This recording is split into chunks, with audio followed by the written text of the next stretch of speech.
And now it is time for the Patriot Church, hosted by Pastor John Vacchiano. Hey, all right. Good morning, all you lovers of God, country, and family. Glad you are tuning in this morning. I met a great young man yesterday. My car broke down on the highway. I lost all power. I think it's a throttle body anyhow, and got picked up by the towing company, and he brought me from Melbourne back to Sebastian, and hopefully we'll be getting that fixed today. And I had a great conversation with this young man. Told me that his teenage son's wanting to get back to church. I thought that's amazing. Our kids today are becoming awakened. God is speaking to them, and that's exciting to know and to hear reports about that. And of course, we invited him to Patriot Church, and he was all excited. And I got to talk to him for 25 minutes about the history of our country and our Judeo-Christian values and all that. And in the meantime, of course, you are hearing the opposite effects as well. You're hearing lies and deceptions out there. And I mean, it's from people running from Senate all the way to the TV shows, congressmen and women, excuse me, lying and, trying to deny the fact that we became started as a Christian nation, and that's our values and so forth. So today we're going to talk a little bit more about our Declaration of Independence, because last time we were together, we got into some real good, great stuff about the references to God, of course, in our Declaration of Independence. That's the heartbeat, the DNA, the foundation of our country, and of course, how that ties in so intimately with the Constitution of the United States. 27 grievances, of course, notated right there clearly in our Declaration of Independence.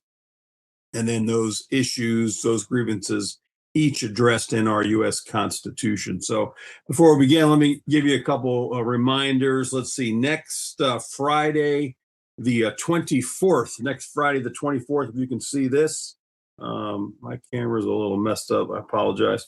Oh, there we go. So this is a event that I'm going to be going to. It's entitled Looking for the Expression of Church and State. Come explore this topic from the Founding Fathers' perspective. It's going to be at the Satellite Beach Library Meeting Room, Friday, July 24th. And we're going to be there 3 o'clock to 4:30 at the Satellite Beach Library. And we got some great sponsors: Patriot Academy, Truth Fest, of course. Patriot Church is going to be there as well, and we are going to address some of the issues. Hopefully, be able to explain some of the myths of course, separation of church and state. And of course, we call it's an outright lie. There's nothing in the Declaration of Independence, nothing in our Constitution that talked about it. So hopefully, we'll have some great folks there. We'll have some great questions, and we can dig into that debate as well. Also, coming up on the just got this hot off the press yesterday, Saturday, July 25th. So that's not this Saturday, the following Saturday, from 12 to 5. There's going to be a great debate going on. Of course, it says here, media partners, Miami Independent, and others are sponsoring. There's a lot of great partners down the bottom as well. This is organized by Grassroots, and it's going to have, let's see, 3, 6, 9, 11 governor candidates have been invited so far as of the printing of this. 1, 2, 3, 4, 5, 6 have confirmed. Some of these names you may not know, but one I already had on my show, James Shaw, great man of God. Ran for agricultural commissioner the last election, got almost 600,000 votes in the state of Florida. You may not have been hearing a lot about James Shaw running for governor, but if you go back and watch our show about that, you know that he is definitely a man to be reckoned with, and he is a great choice for governor. So there's others that have not been confirmed yet. But that's going to be Saturday, July 25th. You can go to, let me hold this up for you as well. Maybe you can hit that QR code that's on there. That's the one there, 12 to 5, July 25th. You have to go online and register to be a part, and then they will, of course, send you the location to where it's going to be. But it's in Manatee County, over on the West Coast. Of course, HTTPS and all the numbers there. /bit .ly/3SUTRIB, and you can go on there to get some information about it. But you got to register. So you got to register to be a part, and of course they will send you the directions and where it's going to be. Now, if you can't get that QR code there, just send me a email, patriotchurch@gmail.com, and I will send you this flyer. Or you can go to, it's on Facebook. It's on some of our Signal chats as well. But it's going to be great. So you're going to have hopefully all the governor candidates will be there. We got some U.S. Senate candidates as well.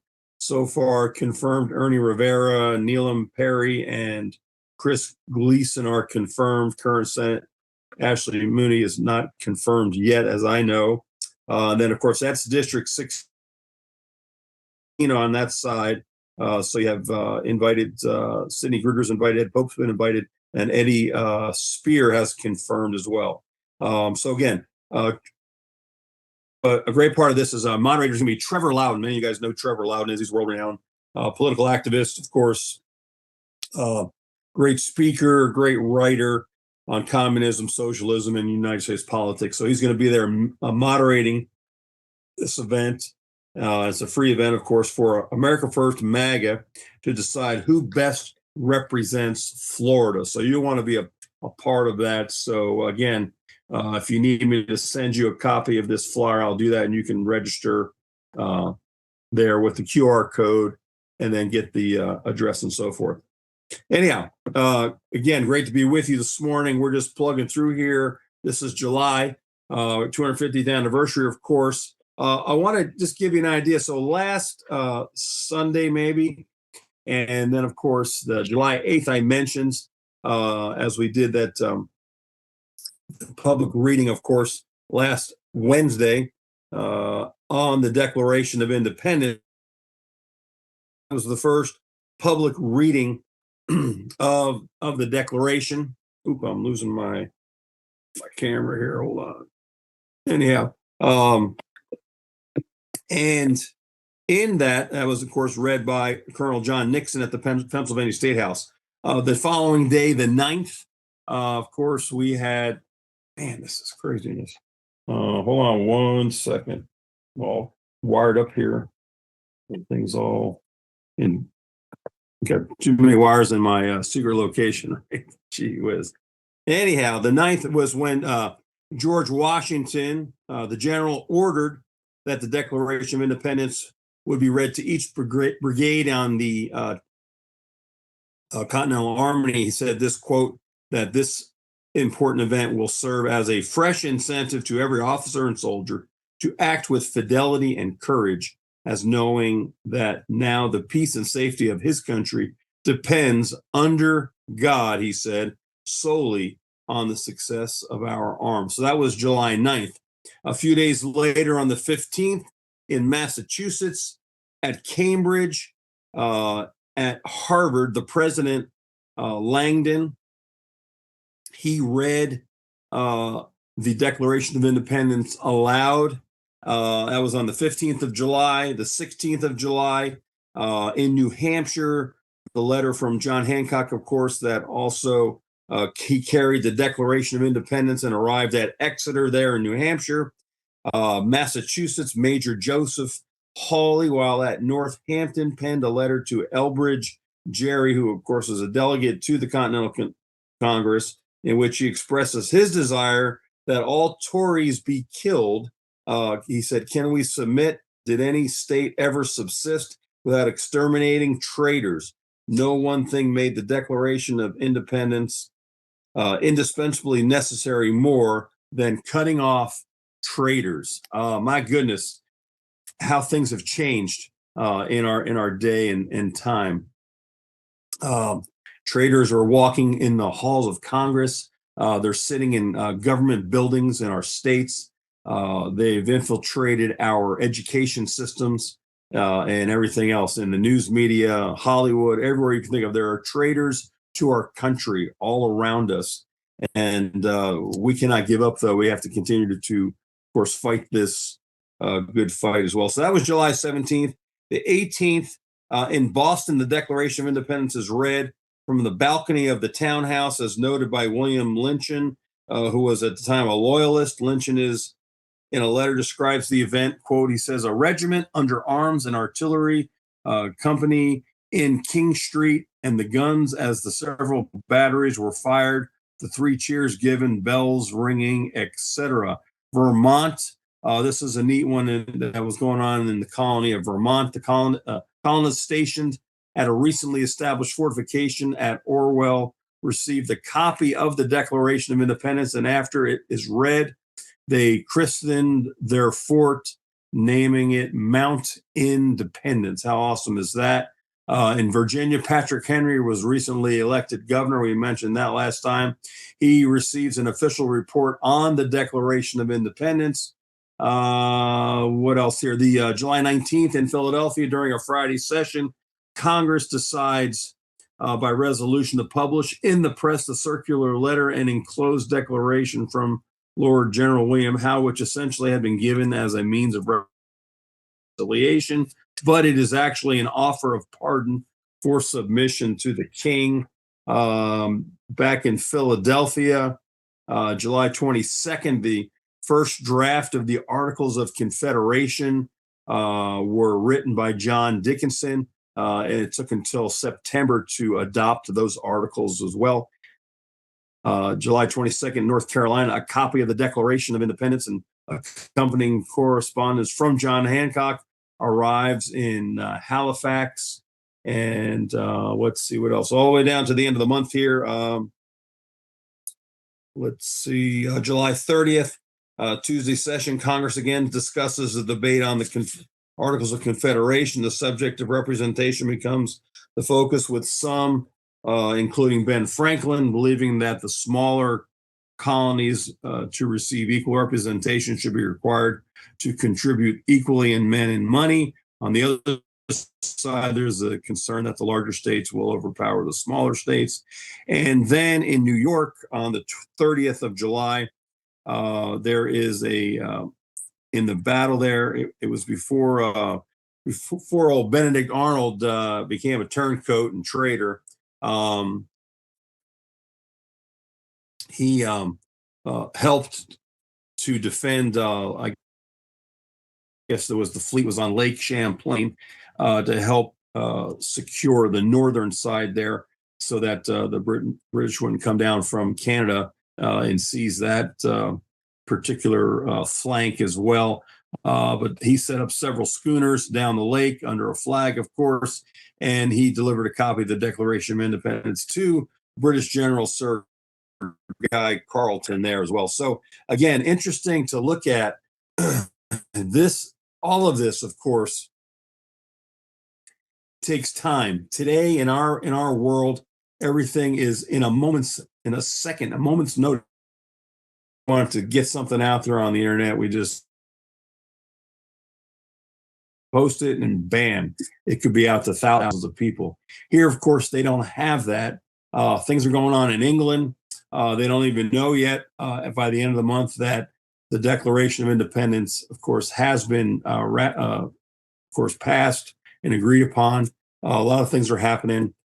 So again, interesting times in 1776. So it's a great reminder for us as the colonists continued to proclaim truth, come against the political, social evils of their day. We too must continue to do that as well and fight this good fight. So this morning, I want to touch on some more of the American Revolution, of course, the Declaration of Independence. And of course, the title this morning is The Natural Rights of the American Revolution.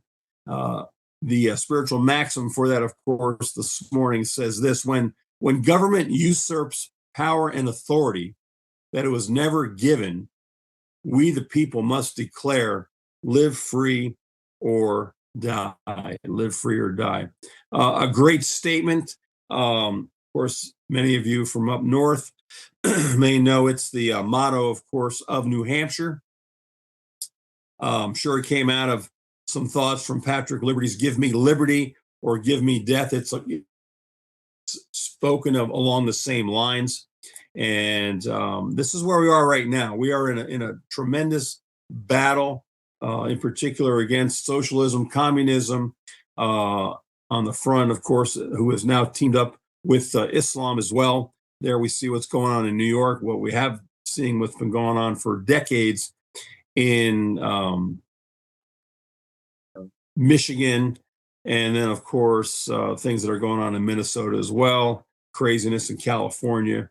Again, all this is because government, whether it be state government, local government, has usurped power and authority that, again, it was never given. So, again, we must declare, we must push back, come against that.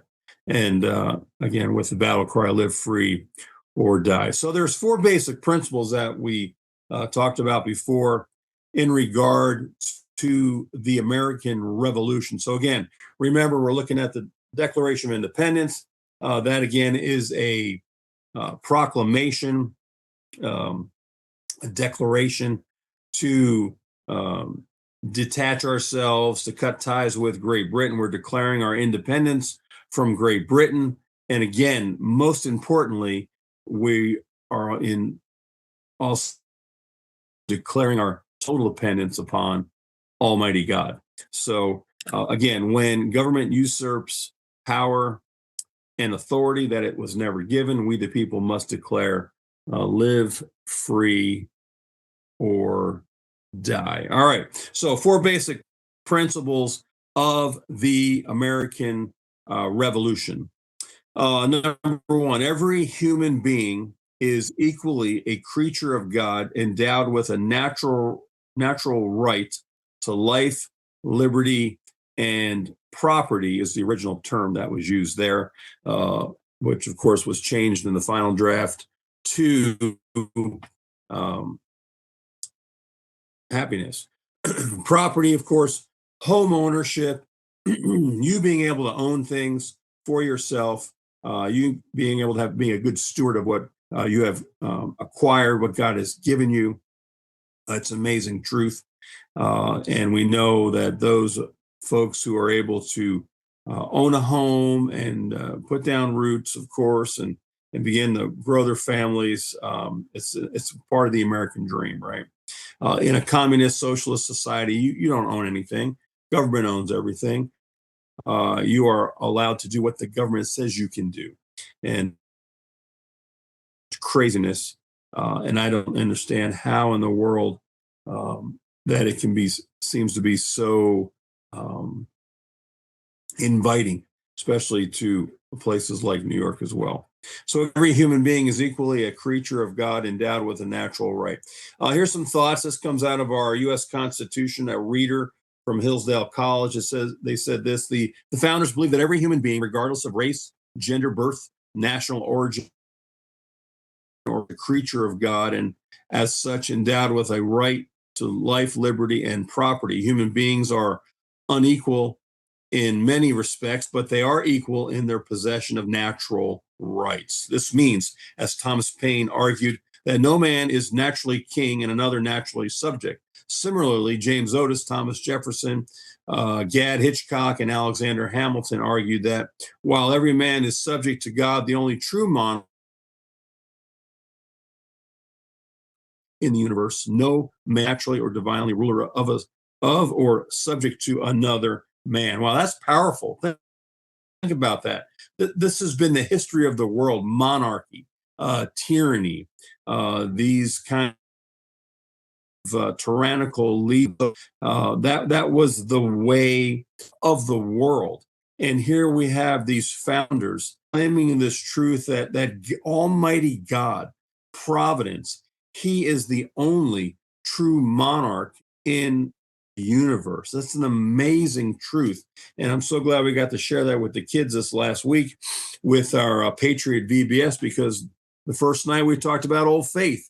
And of course, August 1st is a great reminder of a rededication of the monument to the founding fathers. I'm sorry, monument to the forefathers there in Plymouth, Massachusetts. And it's going to be a great day. And hope you'll be able to be a part of that as well. August 1st, that's taking place. Let's see what else.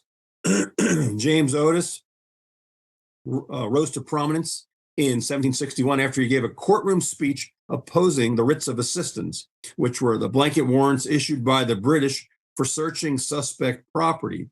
He edited that speech in this essay entitled Rights of the British Colonies Asserted and Improved 3 years later after the passage of the Sugar Act.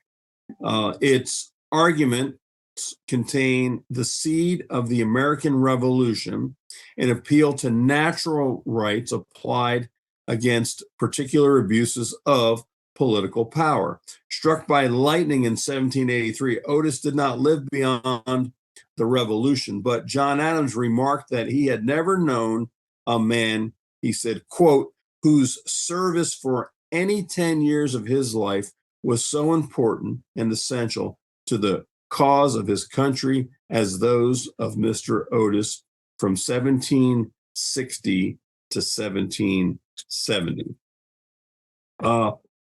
Powerful reminder. Again, when you look back at the history of our country, when you look up these quotes and these prayer journals and these statements and the record of Congress and all this took place, it's just beautifully amazing to see, again, as just to quote a great phrase, the conspicuous hand of God. Let's go on. Some more that was written about this one of these four basic principles. He said this, let no man think I am about to commence advocate for despotism, because I affirm that government is founded on the necessity of our natures, and that an original supreme sovereign, absolute and uncontrollable earthly power must exist in and preside over every society, for whose final decisions there can be no appeal but directly to heaven.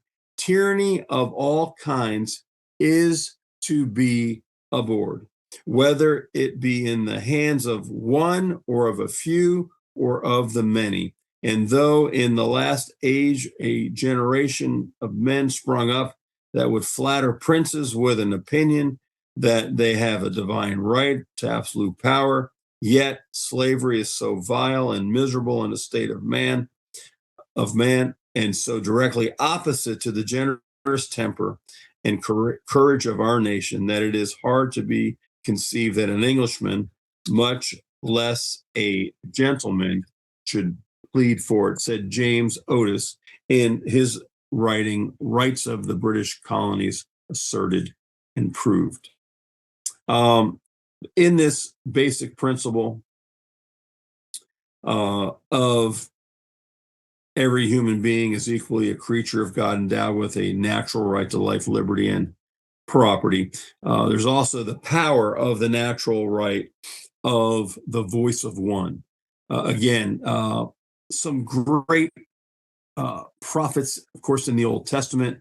Our founders knew many of these, reference to many of these in, of course, 1 Kings chapter 22, verses 1 through 38.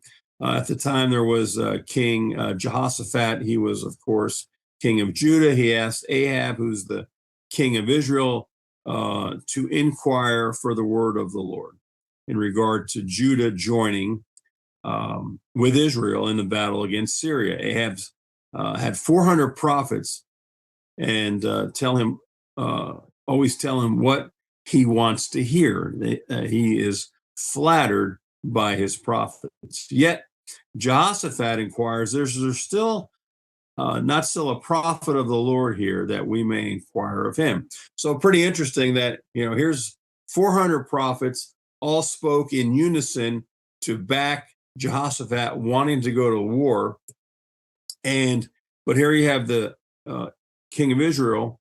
You have Jehoshaphat, who is asking to join him. And he says, wait a minute, I'm just I'm just not sold on this idea, right? He's coming against 400 prophets. This one voice of King Jehoshaphat to um, come against, to go to battle with him, and yet he's like, no, I still need to hear. So the king says, well, yeah, there's one other true prophet, voice one. His name is Micaiah.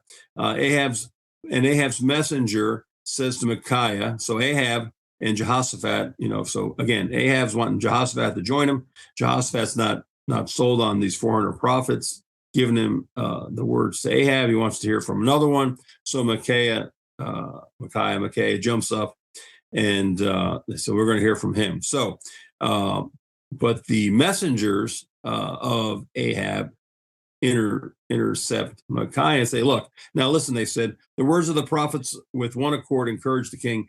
Please let your word be like the word of them and speak encouragement, become more flattering. Finally, of course, that's not what takes place as you read the entirety of that story. It's an amazing story. Go back and read it, 1 Kings 22, 1-38. But the one voice comes against the 400 and the prophecies of Ahab's death in battle. So again, we want to be bold. We want to be the one voice of truth. Again, this is so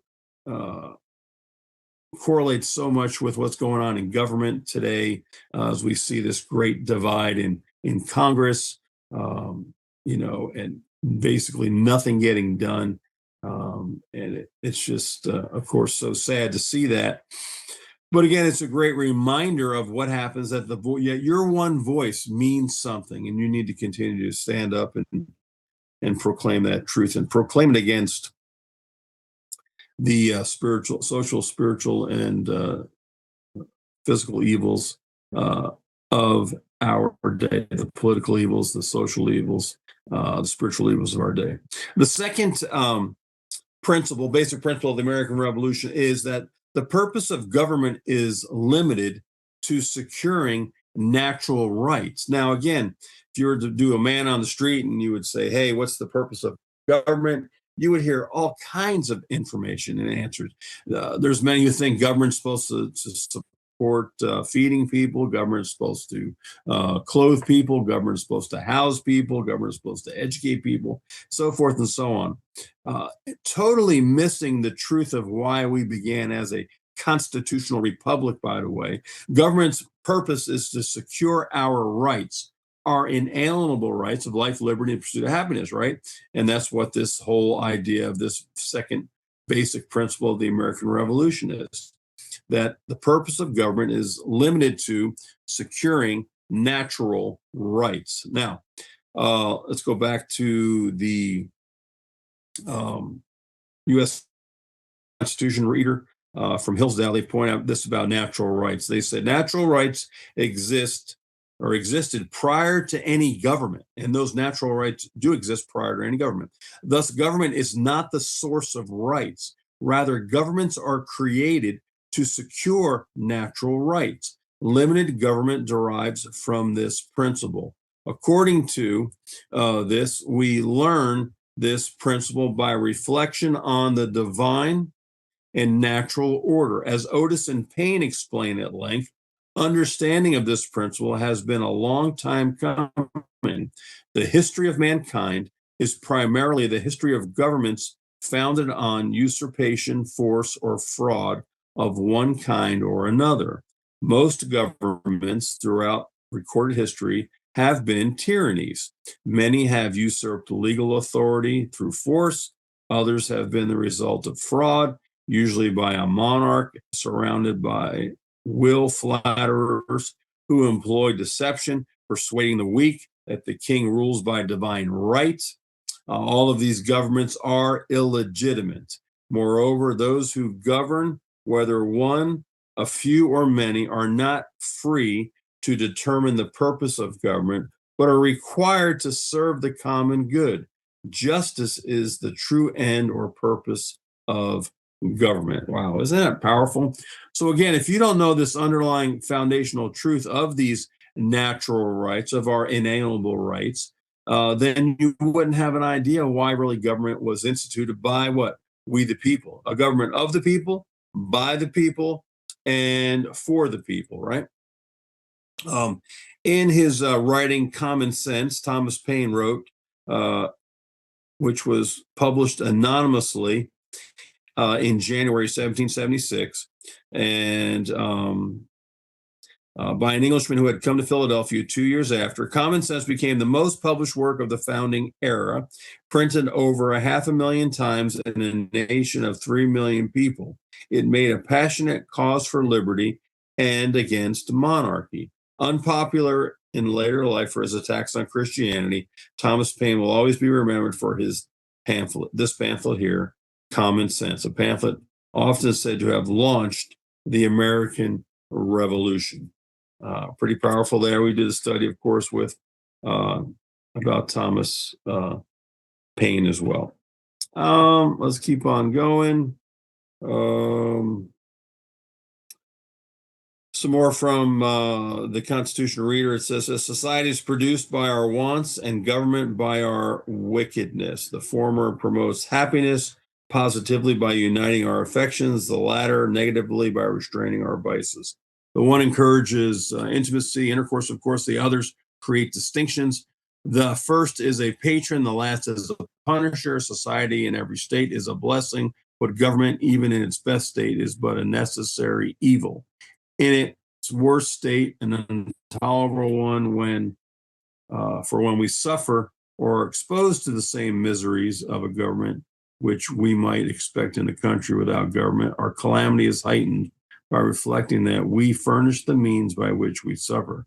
Government, like dress, is the badge of lost innocence. The places where kings are built upon the ruins of the bowers of paradise.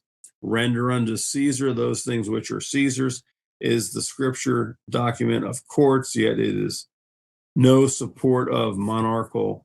It is no support of monarchical government, for the Jews at the time were without a king and in a state of vassalage to the Romans. And of course, we've talked about Romans 13, 1 through 7 before, another section of verses that gets, of course, taken into context as well.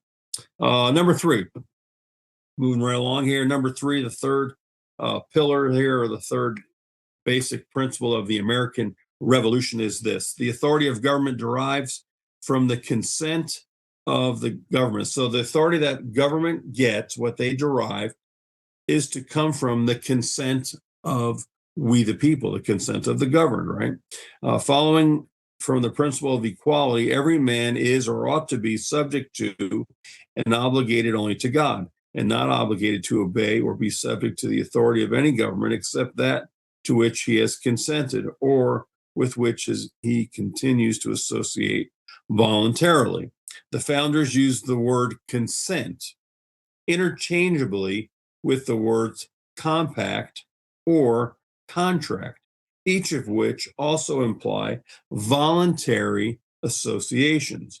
Through consent, men create government to secure the rights they cannot secure by themselves, delegating certain powers to government. These powers are circumscribed by the original contract. No government can violate legitimately the laws of nature and nature's God, or deviate from the social contract by transferring, altering, or expanding the government's the powers granted it without recourse to the constituent authority. So that's, again, we the people, right? We the people. Thomas Jefferson began his public ministry or public career in 1769 in the Virginia House of Burgesses, the colonial legislature at the time.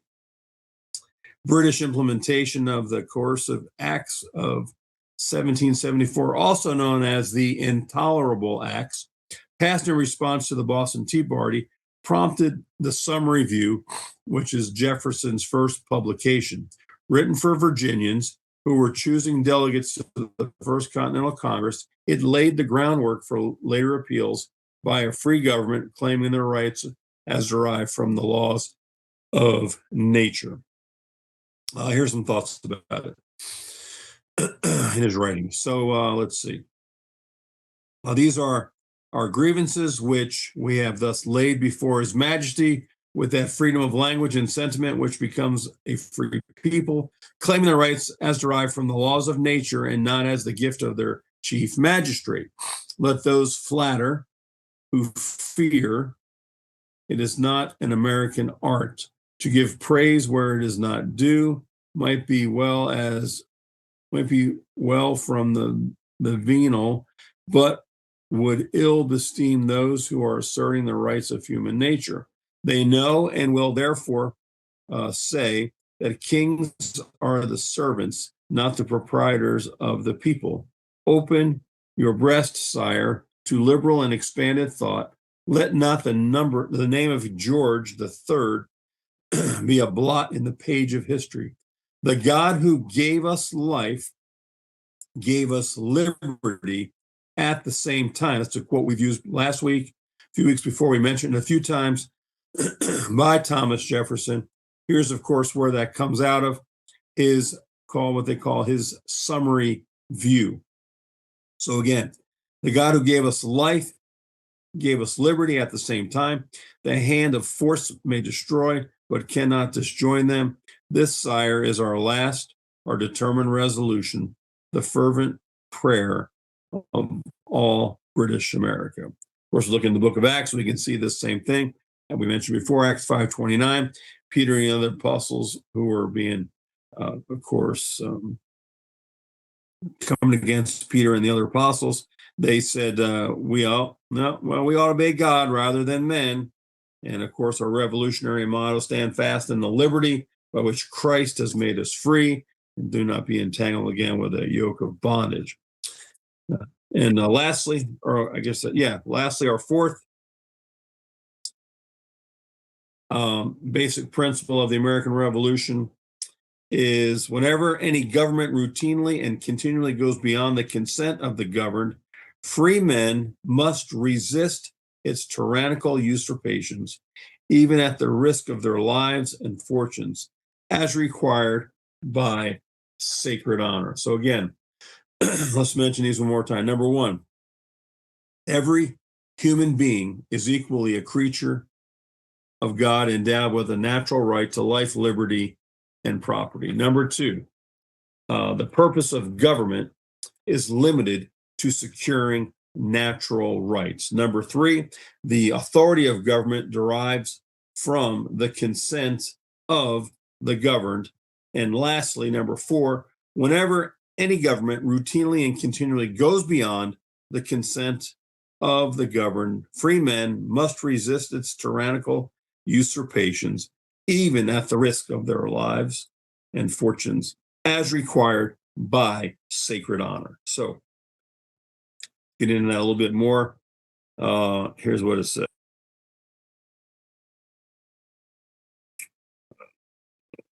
Let's see. State motto. We mentioned that before as well in our maxim. When government usurps power and authority that was never given, we the people must declare, live free or die. We mentioned that is a state motto of New Hampshire that has every man has an obligation to live free or die. When government usurps powers that it was never granted, it becomes illegitimate. And the people, if they acquiesce, become slaves. Men have a duty to defend their natural rights against whatever authority would enslave them. The selections document the long train of abuses perpetrated by King George III in concert with the pretended acts of legislation by Parliament against the American colonies.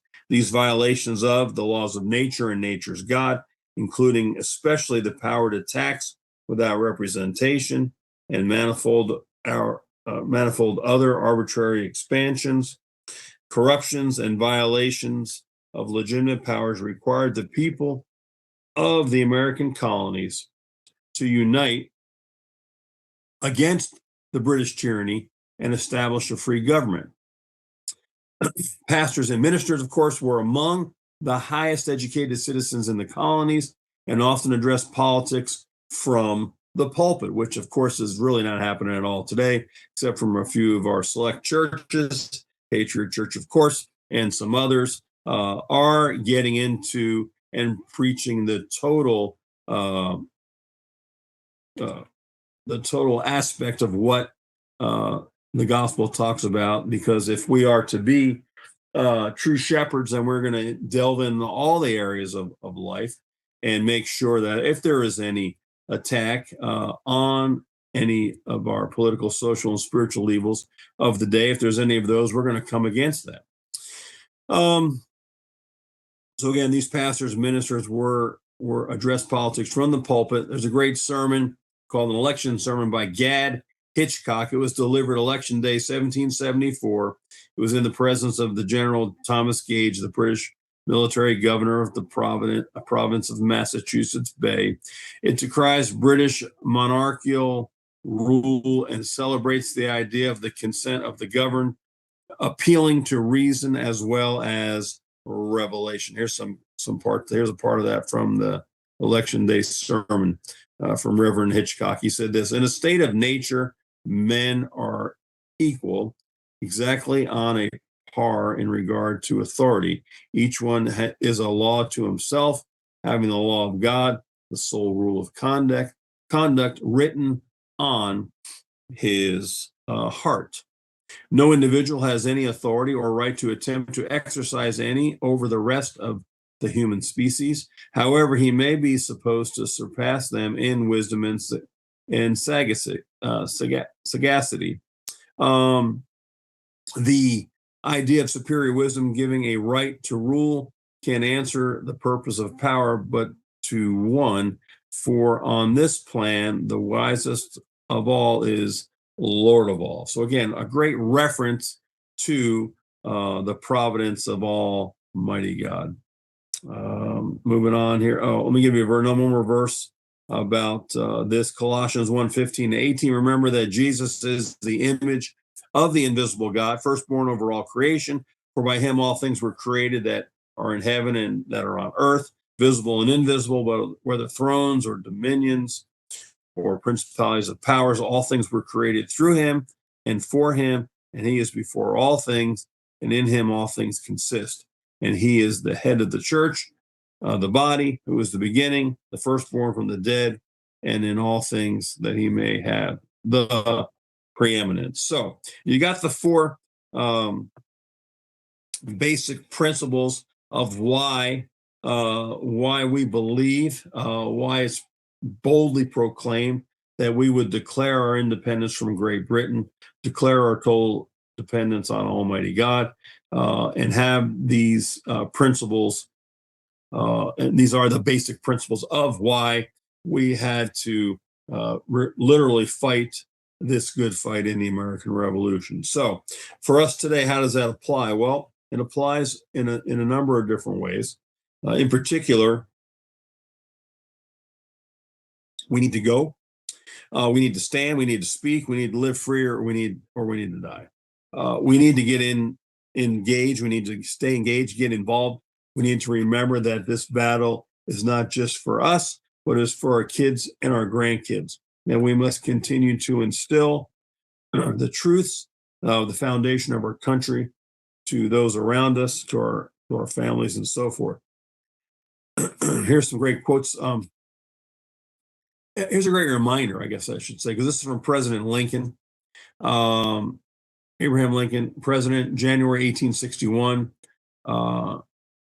In a writing or a message he entitled "Fragment on the Constitution and the Union." Here's what he said. This is President Lincoln in, of course, a time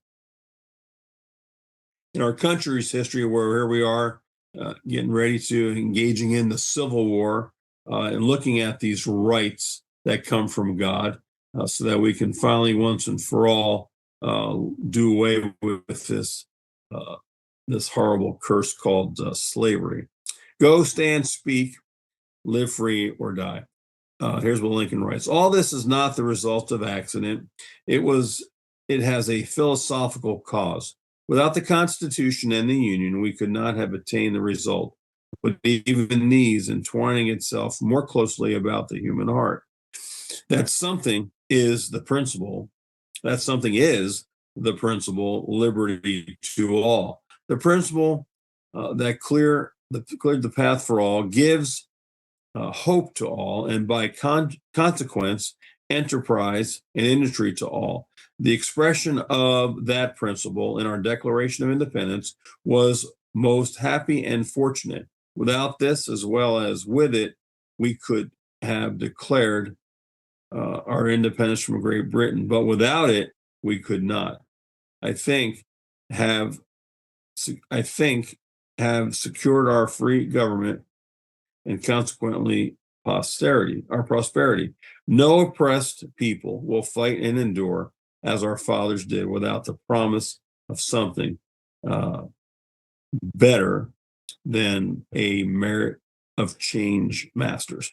The assertion of that principle at that time was the word fitly spoken, which he pulled from Proverbs 25:11, which has proved, he says, an apple of gold to us. The Union and the Constitution are the picture of silver, consequently framed around it. The picture has made not to conceal or destroy the apple, but to adorn him or preserve it. The picture was made from the apple, not the apple for the picture. So let's act that neither picture or apple shall ever be blurred or bruised or broken. That we may so act, we must study and understand points of damage. President Lincoln, 1861, fragment on the Constitution of the Union. George Washington proclaimed, our cause is noble. It is the cause of mankind. Again, so if somebody tells you, like I've heard before, that our war for independence, our Declaration of Independence, was not a God thing, it was not blessed by God, you're absolutely wrong, okay? Our cause is noble, and this cause is for mankind. George Washington said. Here's a great quote from James Madison. The citizens of the United States are responsible for the greatest trust ever confided to a political society. If justice, good faith, honor, gratitude, and all the other qualities which enable the character of a nation and fulfill the ends of government be the fruits of our establishments, the cause of liberty will acquire a dignity of luster which it has never yet enjoyed. An example will be set, which cannot but have the most favorable influence on the rights of mankind. If on the other side our governments should be unfortunately blotted with the reverse of these cardinal and essential virtues, the great cause which we have engaged to vindicate will be dishonored and betrayed. The last and fairest experiment in favor of the rights of human nature will be turned against them and their patrons and friends, exposed to be insulted and silenced by the votaries of tyranny and usurpation. So what an amazing statement from James Madison. He's already looking into the future and saying, look, there's going to be a time in your history where there's going to be many, many naysayers. People are going to come against what we did, that this cause for liberty, that it was a sacred cause, a noble cause, the cause for mankind. And so he just puts it right out there, right in the beginning, and says, look, there may be some who don't agree, but this is why we agree. And this is really why they're wrong. Who else was? George Washington said some more statements like this. The fate of unborn millions will now depend under God on the courage and conduct of this army. We have therefore to resolve to conquer or die. Our own country's honor all call upon us for a vigorous and manly exertion of, and if we now shamefully fail, we shall become infamous to the whole world, said George Washington. So here we are. Take out your pens, get ready, because here's what we're going to do. With a full understanding and the authority of the United States Constitution and the rule of law it enshrines, reaffirm your oath to support and defend our Constitution against all enemies, foreign and domestic. So this is your call. You're going to state your name with me this morning, and we're going to say I, and then state your name loud and clear. Do solemnly swear that I will support and defend the Constitution of these United States against all enemies, foreign and domestic, that I will bear true faith and allegiance to the same, that I will take this obligation freely without any mental reservation or purpose of evasion. So help me God. Wow. I hope you were able to say that today as well, looking at these 4 pillars of our natural rights of the American Revolution. The 4 pillars are why we were able to be empowered by Almighty God to come against the political, social, and spiritual evils of their day. And we, in turn, this day must continue to do the same. The battle is raging. We cannot not engage. We have to fight this good fight. We have to stand fast. We have to stand firm. So again, remember, when government usurps power and authority that it was never given, we, the people, must declare, live free or die. And God bless you this morning. Thanks for tuning in. Don't forget about these great events coming up. Also, this Saturday, if I'm not mistaken, should be to the 25th. So again, that's next Saturday. So a bunch of events going on. Next Friday, I'll be up at Satellite Beach Library, Satellite Beach, Florida, there in Brevard County. That's Saturday, the 25th. We're going to have the great debates there in Manatee County. Also, if you're in Brevard County, don't forget about Truth Fest. Randolph Russell will be there. He's an American history author and speaker. His title is going to be about what does it mean to be an American citizen. So, hey, look back on some of our past broadcasts. We talked about Americanism. What does it mean to be American? Take those notes with you and line them up with Randolph Russell. If our notes seem to be the same, hey, that's what we call truth. Things line up like that. So that's going to be amazing as well. Also, a couple candidates. Looks like Matt Woodside is going to be there. He is Florida House Representative, District 31, up there in Brevard County, and also Teresa Miles, Merritt Island Canaveral property owners activists. So they're going to be there as well. It's going to be a great time. If you go to truth-fest.com, truth, the little hyphen fest.com, you can get on their website and you can download a brochure, get some information. And of course, you can also look back at past speakers that they've had as well. So again, continue to press on. Don't you dare give up. Fight this good fight. Stand fast in the liberty by which Christ has made you free. And don't you dare be entangled again with any yoke or woke bondage. So God bless you guys. We will catch you next time. Have a great rest of the week, and looking forward to some great days ahead. And read your declaration again and tie it together with the Constitution. Continue to proclaim that truth. Post it out there and tell your friends about it. Read it to your kids, and they'll be better informed and better educated for it. So thank you, guys. We love you, and we'll see you next time. Thanks so much. You've been listening to Patriot Church Radio. Hear all past episodes at patriotchurchradio.transistor.fm.